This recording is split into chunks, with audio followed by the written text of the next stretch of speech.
Gyaru0.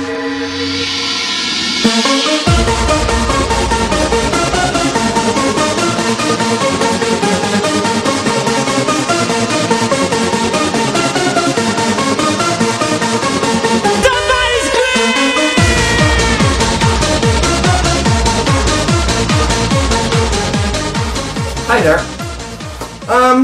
Well, this is an old style video again. Been back from Osaka now for around 2 weeks. Got actually pretty sick, so I haven't been able to do any videos like this. I wanted to talk about the things that I saw in a few magazines that I bought in Osaka, because I never buy any Japanese magazines during the time that I'm in Holland. It costs pretty much a lot of money to import them, and I have the chance to buy some of the magazines when I'm in Japan, so I just stick with that. First up, I wanted to talk about Men's Egg Youth. Don't have many Men's Egg Youth. I think this is the third one or something. I wanted to talk a little bit about Kanako in this magazine. In an earlier video about plastic surgery, I was talking about some friends looking at a photo of Kanako and immediately saying like, "Whoa, she has fake breasts," and I was like, "What, really?" You know, I'm a little bit oblivious to that or something, or how it looks like. I don't recognize it unless it's real obvious. But what I wanted to point out now is I'm not saying that she has fake breasts or not, because I don't know. So if I don't see it on paper, like on words, then for me it's not decided yet. So I'm not saying here now that she has fake breasts or not. The thing is, what I wanted to show you guys is, now that I kind of like understand why they would have such an opinion on it, because as you can see here, can you see it? That's a photo of Kanako with long hair. I will be talking about that in a short bit. She is quite thin, and she has a G cup, which is an equivalent of the C cup in Europe, I believe. And the thing is that, of course, when you lose weight, or when you're dieting, the first thing where like the fat drains off is the breasts and the butt, I believe. So it's actually very rare, like if you're thin, to have really big breasts, because the fat reserves drain from it when you lose weight. Obviously that doesn't mean that there aren't any thin girls with big breasts.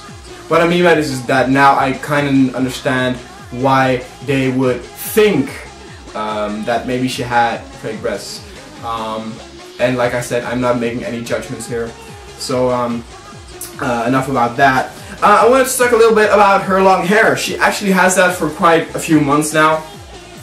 This is actually my first magazine. I also have bought an egg, but the first magazine that I actually own with Kanako with the long hair. I think it looks great.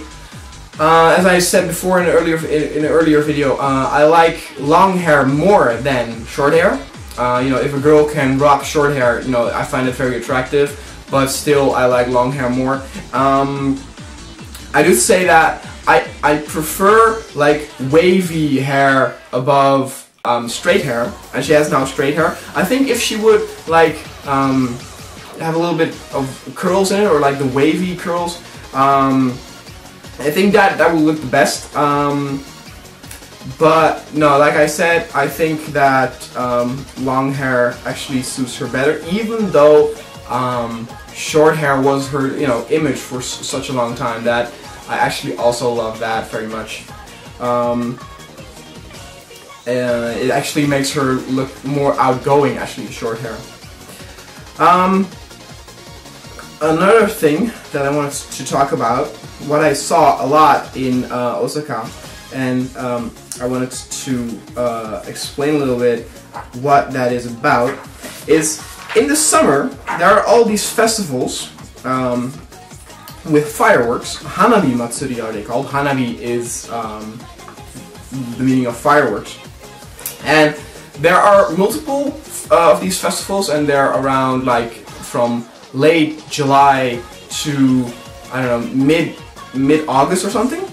And people dress in yukata, and you can pretty much now buy them anywhere. They're advertised everywhere in all these magazines. And it's pretty fun that, you know, the gyaru and the gyaru, who are like, you know, pretty modern looking, the whole fancy looking stuff, actually participate in this old school stuff. And it looks actually very elegant. I'm actually planning to go to a Hanabi in August, and the girl I'm bringing is actually going in a yukata, so I'm actually looking forward to that. In the egg that I bought, the front page was also Kanako and someone else with a yukata on, because of like the whole Hanabi festivals that are coming. You even have whole catalogs for gyaru and gyaru where they show different styles of yukata that you can buy and order. Another a pretty amazing thing that happened, in my opinion, is that I bought a men's face, my first men's face. It's like a side magazine from the Men's Knuckle series, and the amazing thing that happened is that I actually found a haircut that beat the haircut of my all-time favorite model, Ryoma. Namely this haircut from Kentarou. I talked about Kentarou before in my favorite gyaru model video, and I always liked his hair, his style, but I always thought it was still too plain for me. But this really looks quite spiky, quite, you know, volumetric and pretty, and not that poofy. You know, I said many of the gyaru actually have quite poofy hair. What I mean by that is this kind of style, or this one, and that's just not spiky enough for me. Kentarou, you know, in the description you can see actually that he teases his hair a lot. I never teased my hair before actually, so I'm pretty curious on how to do that. I still think that when I'm going to Japan or Tokyo this August, that I will do the haircut of Ryoma, because I planned that for so long. And maybe in the future I will try Kentarou. But I do have to say that I like this haircut more than I like Ryoma's haircut. I still consider Ryoma my favorite model, gyaru model, but